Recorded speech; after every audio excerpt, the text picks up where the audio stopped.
ప్రేమను, కృపను, తన దీవెనను, కాపుదలను ప్రతినిత్యం మనకు చూపుతూ మనలో ఉంటూ పరిశుద్ధాత్మ మనకు ఇచ్చాడు.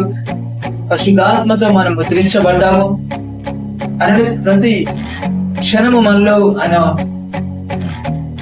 రాకడ దాకా మనం ముద్రించాడు. పరిశుద్ధాత్మ మనకిచ్చాడు ఆదరణకర్తగా, ఆదరించడానికి, పడిపోతే లేవనెత్తడానికి, కురిగిపోతే బలపరచడానికి,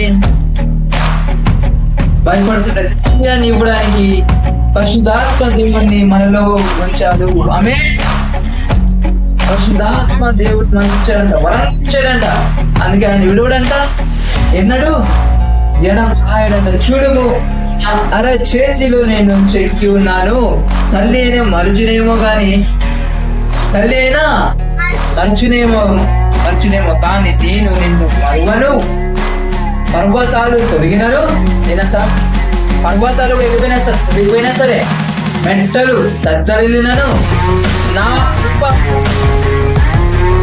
నిన్ను విడువదు. అంటే పర్వతాలు తొలగిన అంటే మెంటలు దద్దరిల్లి ఏంటి? ఇక ఏం వచ్చినా, భూకంపం వచ్చినా, సునామీ వచ్చినా, ఏది వచ్చినా సరే అదే అర్థం అంతే కదా.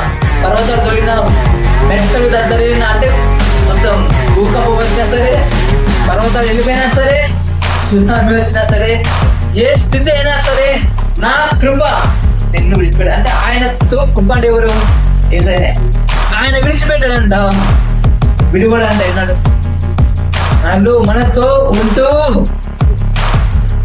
ఈ సంవత్సరం కూడా, ఈ 2025 లో కూడా మనకి గొప్ప కార్యాలు చేయబోతున్నాడు.